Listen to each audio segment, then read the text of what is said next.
looks like they came out and asked people to stop blocking off the street. They have been blocking off cars that have been coming through. You can hear them chanting now, no justice, no peace. You can't see all of it, but this is a storm drain. Part of it's covered with blocks of snow, creating a problem when it comes to draining these. Tons of people lining the streets. It's a short parade, but it is not short and fun. They're posted on different trees in this wooded area, warning people that have been living in tents here that they have 24 hours to pack up their things and go. And that makes sense when this is what you're seeing around the area.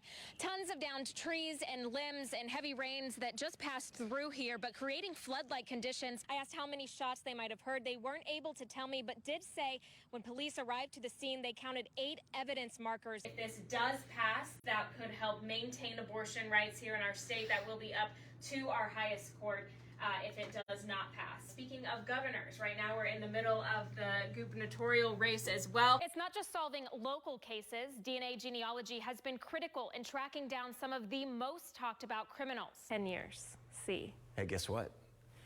Let's go.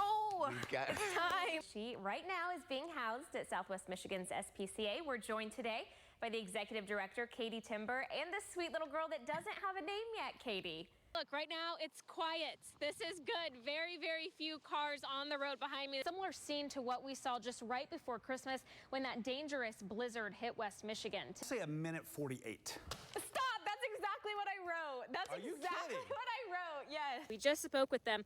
They said they've lived in this home for 43 years, and this is the worst flooding they've ever seen. He says part of it looked like it was already iced over, and then more water came on top of it. Now they're dealing with that icing over again. Police say they believe the suspected shooter was holding his 6-year-old daughter hostage inside after shooting his wife. When police did go inside, they found all 3 of them dead.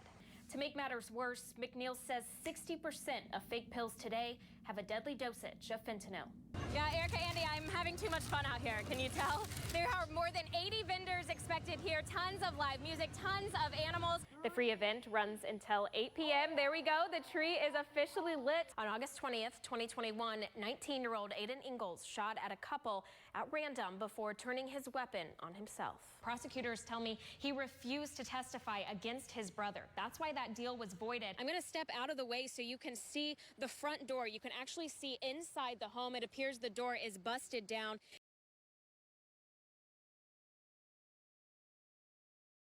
There were questions today on if 36-year-old Brandon Bozzi is mentally competent enough to be arraigned on those 2 charges, false report or threat of terrorism and false report of a bomb.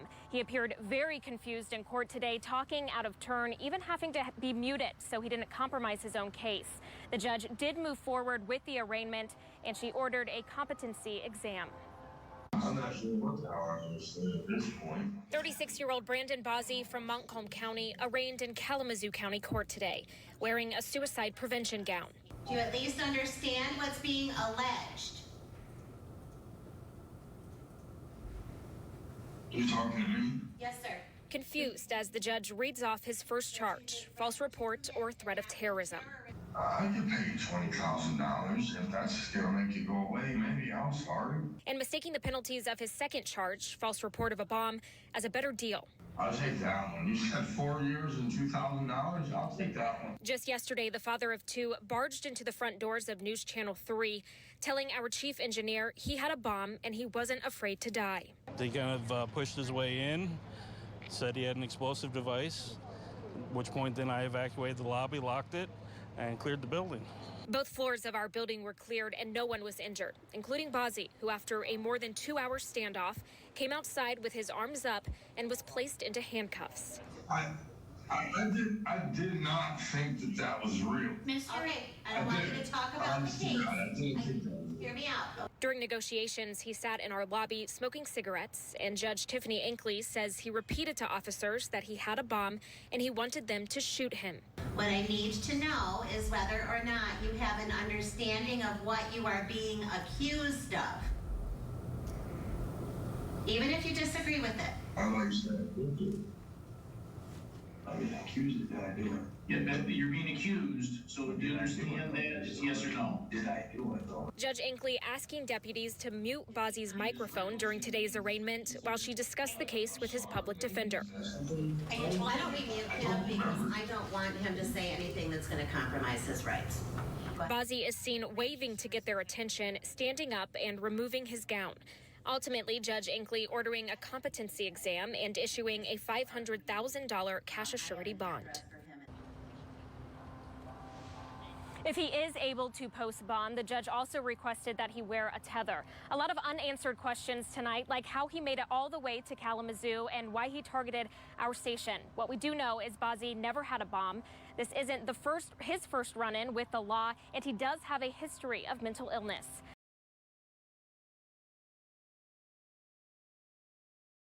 The biggest one here at the soul of Michigan State University, a steady flow of students placing flowers, posters, and candles alongside a statue of their mascot, Sparty. Each of them taking the time to mourn their forever changed campus and community and the lives of 3 students lost. At the heart of Michigan State University, a symbol of strength, a warrior ready to face the unfaceable. Sometimes you can just never really be prepared for things like this. Sparty stands tall, shouldering the grief of more than 50,000 students. It's heartbreaking to see all these people come up and dropping off all the flowers and candles and posters for all the loved ones that were affected by the shooting. The campus is quiet. Less than a day after a 43-year-old gunman killed 3 of their classmates, sophomore Brian Fraser and juniors Alexandria Werner and Ariel Anderson. I'm a little angry about it because the shooter, I don't want to say got away with it, but you know, he passed last night and he didn't face any reparations for what he did. Many working through the deadly tragedy their own way, embracing their friends, saying prayers, and letting their tears drop, all in silence. I think the grief process is individualized. It's different for everyone. It's hard to put like a rhyme or reason into it, even a timeline. Everyone looking up to a man, a Spartan, who has defended the green and white for nearly 7 decades, a sentinel and a warrior who will carry them through this battle too. 5 other students shot remain in critical condition. Michigan State will hold a vigil at the Rock Wednesday night to remember the victims and to let the world know that Spartans will. There was not a dry eye tonight. A massive amount of people gathering here, circled around these 3 crosses, remembering those 3 students that were killed Monday night. It was a somber experience, moments of silence broken up by spouts of sobs. A campus trying to internalize what happened just 48 hours ago. Brothers of the Phi Delta Theta fraternity pick each other up this evening. Red eyes, tight hugs, and angry cries. A remarkable sense of sadness as this group of men and a campus of 50,000 try to make sense of something senseless. It doesn't make sense. It will never make sense. And that's the part that just really sucks. Together, they lay down a Phi Delta flag, flowers, and a lone Miller Lite in honor of their brother, Brian Fraser. He was killed 2 nights ago when a 43-year-old gunman opened fire on Michigan State University's campus. Also killed, juniors Alexandria Werner and Ariel Anderson.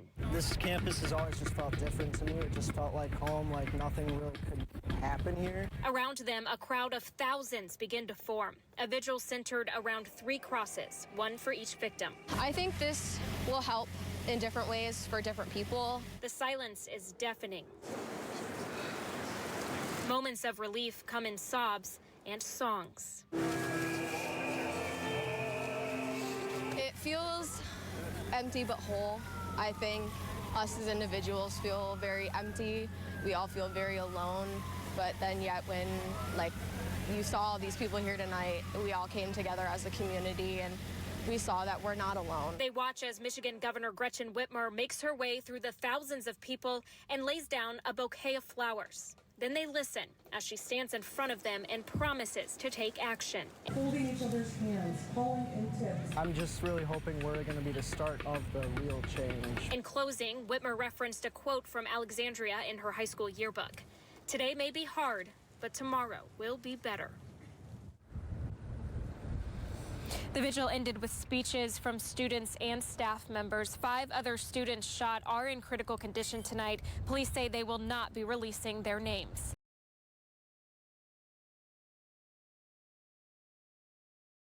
So far today, police tell me they've given about $12,000 worth of tickets, all for people swimming in the water under red flag conditions. They're still out here today. You can see him right now. He's walking up to the shoreline. It's the first time since the ordinance has gone into effect that police are ticketing people $1,000 for swimming when red flags are flying. Police say they had to call in officers on their off day today to help patrol the beaches after numerous calls came in from concerned citizens about people risking these dangerous waters. Red flags, big waves, and heavy patrols to keep beachgoers out of dangerous waters. I specifically focus on people with kids. I'll talk to everybody, but I really crack it down with the kids because they're the most susceptible to getting swept out. And I mean, as a kid, I did it too. You want to go out further and you don't realize the danger. South Haven area emergency services drive along the South Beach shoreline, telling people to get out of the water. I mean, we're kind of mad, but you know, it's a beautiful day to be out here on this nice beach, and like a bummer that we can't go in the water. Going into the water during red flag conditions could cost you $1,000. Now that we're stuck on the beach, the only thing we can really do is build sandcastles, so I'm kind of upset about that. Some made it out of the water with just a warning. Police ticketed at least 12 people. How's that helping people? That's not helpful. They got them out of the water. But you could have got him out of the water with a warning. I'm not going to dispute this with you. 2 people from out of state drowned last week. A 33-year-old man went in to save a 7-year-old boy. Both died. My entire shift for the day is out here doing beach enforcement. There's numerous people on the beach, as you can see. There's red flags up, as you can see that as well. And they're not paying attention to the flags. Across the channel, yellow flags wave in the wind. Police say people can swim here at their own risk. Now, this officer and his department aren't the only people out here watching the beach today. Parking Division is here too, and now they can monitor the waters and can write tickets to people who swim when red flags are up. Jumping off the pier at any time can also get you a ticket. The enforcer tells me he stuck to warnings today as long as people who got out of the water didn't get right back in, and we did see that happen today.